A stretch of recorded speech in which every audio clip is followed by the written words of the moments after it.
एक शिष्य था जो भिक्षा लेने के लिए गांव में गया और घर घर भिक्षा की मांग करने लगा। भिक्षाम देही, भिक्षाम देही। भीतर से जोर से दरवाजा खुला और एक बड़ी बड़ी दाढ़ी वाला तांत्रिक बाहर निकला और चिल्लाते हुए बोला, मेरे दरवाजे पर आकर किसी और का गुणगान करता है, कौन है यह समर्थ? शिष्य ने गर्व से कहा, मेरे गुरुजी महाराज जो सर्व समर्थ है। तांत्रिक ने सुना तो क्रोध में आकर बोला कि इतना दुस्साहस कि मेरे दरवाजे पर आकर किसी और का गुणगान करता है, तो देखता हूं कितना सामर्थ्य है तेरे गुरु में। मेरा श्राप है कि तू कल का उगता सूरज नहीं देख पाएगा, अर्थात तेरी मृत्यु हो जाएगी।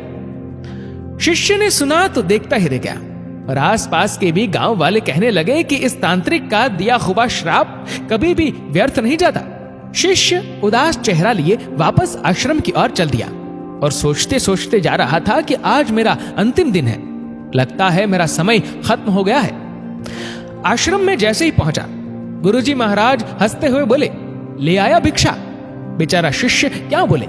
गुरुदेव हंसते हुए फिर बोले कि भिक्षा ले आया? शिष्य ने कहा, जी गुरुदेव, भिक्षा में अपनी मौत ले आया, और सारी घटना सुना दी और एक कोने में चुपचाप बैठ गया।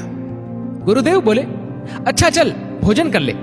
शिष्य ने कहा, गुरुदेव आप भोजन करने की बात कर रहे हैं और यहां मेरे प्राण सूख रहे हैं। भोजन तो दूर, एक दाना भी मुंह में न जा पाएगा। गुरुदेव बोले, अभी तो पूरी रात बाकी है, अभी से चिंता क्यों कर रहा है? चल ठीक है, जैसी तुम्हारी इच्छा। और यह कहकर गुरुदेव भोजन करने चले गए। फिर सोने की बारी आई, तब गुरुदेव शिष्य को बुलाकर बोले, हमारे चरण दबा दे। शिष्य मायूस होकर बोला, जी गुरुदेव, जो कुछ क्षण बचा है जीवन के, उस क्षण में आपकी सेवा कर ही प्राण त्याग करूं, यही अच्छा होगा। और फिर गुरुदेव के चरण दबाने की सेवा शुरू की।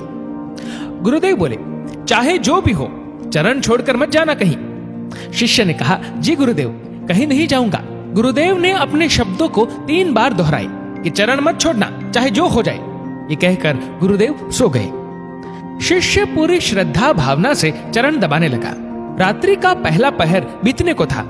अब तांत्रिक अपने श्राप को पूरा करने के लिए एक देवी को भेजा जो धन से भरी थी, सोने चांदी हीरे मोती से भरी थी। शिष्य चरण दबा रहा था, तभी दरवाजे पर वो देवी प्रकट हुई और कहने लगी कि इधर आओ और ये सोने चांदी से भरा ये पात्र ले लो। शिष्य भी बोला, जी मुझे लेने में कोई परेशानी नहीं है, लेकिन क्षमा करें, मैं वहां पर आकर नहीं ले सकता हूं। अगर आपको देना ही है तो यहां पर आकर दे दीजिए। वो देवी सुनी तो कहने लगी कि नहीं नहीं, तुम्हें यहां आना होगा, देखो कितना सारा है। शिष्य बोला, नहीं, अगर देना है तो यहीं आ जाइए। तांत्रिक अपना पहला पासा असफल देख दूसरा पासा फेंका। रात्रि का दूसरा पहर बीतने को था। शिष्य गुरु महाराज जी के चरण दबाने की सेवा कर रहा था। तांत्रिक ने इस बार मारने के लिए उस शिष्य की मां का रूप बनाकर भेजा। शिष्य गुरु के चरण दबा रहा था, तभी दरवाजे पर आवाज आई, बेटा तुम कैसे हो? शिष्य ने अपनी मां को देखा तो सोचने लगा, अच्छा हुआ जो मां के दर्शन हो गए, मरते वक्त मां से भी मिल ले। वो औरत जो मां के रूप धारण की थी बोली, आओ बेटा गले से लगा लो, बहुत दिन हो गए तुमसे मिले।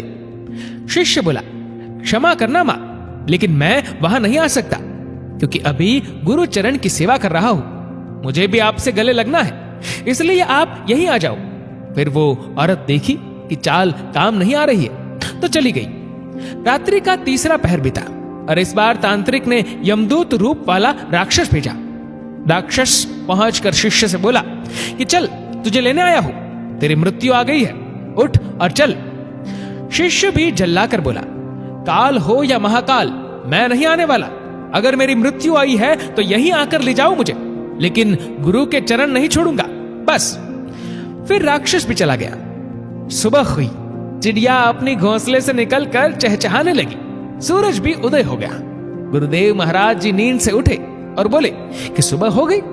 शिष्य बोला, जी गुरुदेव सुबह हो गई। गुरुदेव ने कहा, अरे तुम्हारी तो मृत्यु होने वाली थी ना, तुमने ही तो कहा था कि तांत्रिक का श्राप कभी व्यर्थ नहीं जाता, लेकिन तुम तो जीवित हो। गुरुदेव हंसते हुए बोले।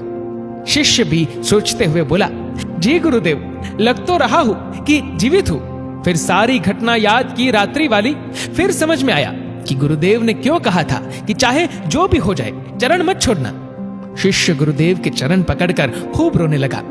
बार बार यही कह रहा था, जिसके सर पर आप जैसे गुरु का हाथ हो उसे काल भी कुछ नहीं कर सकता है। गुरु की आज्ञा पर जो शिष्य चलता है उससे तो स्वयं मौत भी आने से एक बार नहीं अनेक बार सोचती है।